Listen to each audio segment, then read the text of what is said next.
if you look at it, it's the bad division, and everybody is in the middle of the pack or mediocre, but we're not even in the middle of the pack. We're in the bottom of the pack. To not take advantage of this, I don't know. We need a bye week? We need a bye week now because everybody's freaking hurt. Now we're going to play the Lions, and you got significant or key players that are banged up. No excuses. No, this is garbage. I mean, all I know is you're not winning any games if you don't score in the red zone. Can you go 3 for 5? What I mean by touchdowns. I'm not talking about field goals, not making Groupie the player of the game. He had a chance to go 6 for 6.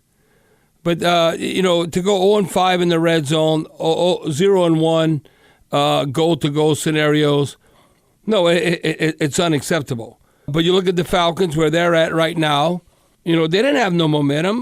They had lost 3 straight. But, you can turn your season around quickly. Now they 3-0 in the NFC South. So you look at tiebreakers, what's going to come around. I still think it's a dim light. It's still a light at the end of the tunnel. It's dim, but I still think it's going to come down to the last game of the season in the in the Caesars Superdome. Whoever wins that game is going to win the NFC South. I still think that. I'm still a little bit optimistic that that's how meaningful that game's going to come. So whether it's Atlanta hosting a playoff game or whether the Saints hosting a playoff game, doesn't mean you could do anything. You might get waxed like Tampa Bay got waxed last year, but you got to the postseason. Now, I don't think any moves would be made. I think truly for moves to be made, that you want the Saints to fall on their face. Now, if we don't do anything, I don't know how Dennis Allen can stick around. But if you'd end up winning the NFC South and hosting the game, no, there ain't no changes. Now, you might change Sneaky Pete and the offensive coordinator, but Dennis Allen's not going nowhere. So Dennis Allen is playing for his job. What's going to occur on a schedule that is so favorable, you think on paper, how can we not win? But maybe we're not even middle of the pack. So it's a lot of negative things that transpired in this game. Now, instincts, I think he's still an old man. But Honey Badger, Tyrann Mathieu, I got to give him credit, coming away with 2 takeaways. Do you know the last 10 seasons, so a decade, he's second in the NFL, only behind, everyone heard of Marcus Peters, right? Marcus Peters has 33 interceptions. Honey Badger has 32. He's second in the NFL. Now, I still think maybe there's a little more negative than positive, but he still has ball instincts. In the old days, maybe when he intercepts that ball, it's like a punt return, like when he played for LSU or whatever, and he takes it to the house. Kind of like the Falcons took it to the house. But that was an open field. He should have a pick 6 in that regard when that came about. But looking at, like I said, you can look at the total yards and all that. But we're not good, and this is one thing we can hang our hat on. We were amongst the best third down defense. Well, not today. We gave up 50%.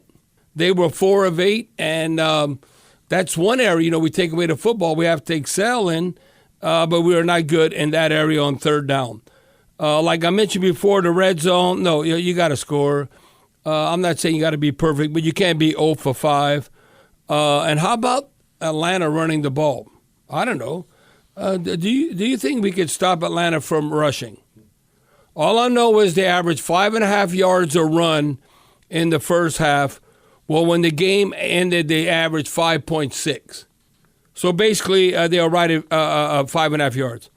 Okay, well, let's get rid of David Onyemata and Shai Tuttle. That's why we can't stop the run. What? Well, they averaged 5.5 yards, 5.6 yards a carry, and they get 228 total yards. They thought, you know what, we can run against the Saints. They ain't stopping us. Now, we finally was keeping pace a little bit because we ended up averaging 5.3. We had 148 total yards. But I look in the first half, how the tone was set. We average what we average normally during like 2.8, 3.2. We averaged 2.8 in the first half, and they were at 5.5 yards total, like I said. Now, turnover margin, I think the way we're playing, we have to be opportunistic. Now, we were 0. 1 minus, 1 negative, 1 positive. So we end up being 0 in the turnover margin. Now we +6 for the season. You look when I look at like the turnovers, okay, the interception. There's different kind of interceptions. If an interception occurs in the red zone and you're about to score, because that's points off the board, whether you're kicking a field goal or a touchdown, and then you give up a touchdown, a pick six. No, you want to talk about the momentum and how the game swings. I mean, you cannot have that. Now, I thought the difference in the game, and you know I love Taysom Hill. I love Taysom Hill. But for some reason, he's had outstanding games. It's a big sample size, 12 career games. Now, 13 career games against Atlanta, he's done well. He had 81 total yards today. But you know one thing he's always done? He has fumbled against the damn Falcons. Taysom Hill has fumbled against the Falcons. The score, it was 2 seconds left in the third quarter. The score was 14-9. It looks like, well, we're going to get a touchdown. You know, you say automatic extra point. We're going to be up 16 to 14. Not so fast. Momentum change. So when I look at when that occurred, I said, Steve, that's not good. The way this game is flowing, I knew we'd be behind the eight ball when that occurred. I'm looking at Alvin Kamara. He ended up with 119 total yards. He finally had a good average running the football at 4.6. Taysom was at 3.7. Taysom was kind of like feast or famine when he was running the ball. Like he had those like 10-yard bursts and runs, but he ran the ball 7 times. So now we have 2 losses. We don't just have 1 loss. So it's either 17-2 or 18-2 now when Taysom Hill runs the ball 7 yards or more. Now, Chris Olave, then it seemed like Chris Olave was getting off. Okay, but that was in the first half, and then, I don't know, they knocked him out. He went out of bounds. I guess he hit the ground too hard. Stuff like that happens. He had 7 catches, 114 yards in the first half.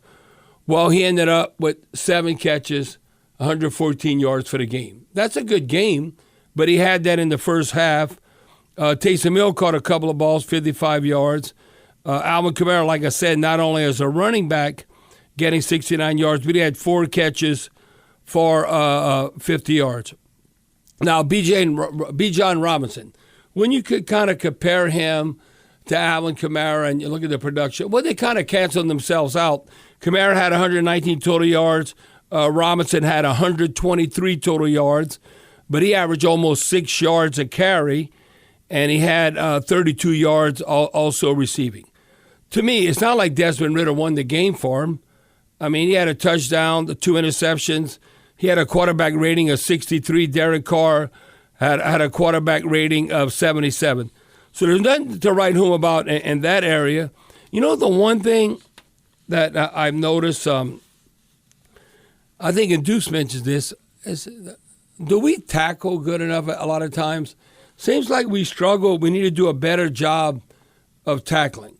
Look, Carl Granderson led the team with 10 total tackles. Pete Werner had 8. Marcus May had 8. But, you know, it's like nothing. It should be a linebacker or your linebacker. And, you know, Pete Werner ended up having 8 total tackles, 7 unassisted. But it doesn't seem like that we have any significant playmakers. A very frustrating loss, to say the least. Now, does anybody think after Detroit next week, but it's the NFL, we're going to be 6-6? I think the odds are, even though we're playing at home, we'll probably be 5-7. Then you're really behind the 8 ball. And it puts a lot of pressure on the organization. But this is a game to control what you need to do in the NFC South. The Saints don't know how to be prosperous. They don't know how to succeed. Now, I don't know. It's kind of like we want to cause all the Who Dat Nation an ulcer. Okay, we're going to be stressed out. But a very disappointing performance, because do you think Atlanta is really, I think right now I would say Atlanta's kind of middle of the pack. We're not even in the middle of the pack. But that's why you can't say, oh, well, look at Atlanta. They're turning the corner maybe. No, you don't view Atlanta like the 49ers, the Eagles, or the dreaded Cowgirls. No, you don't view them that way. And that's what's so discouraging where we're at right now.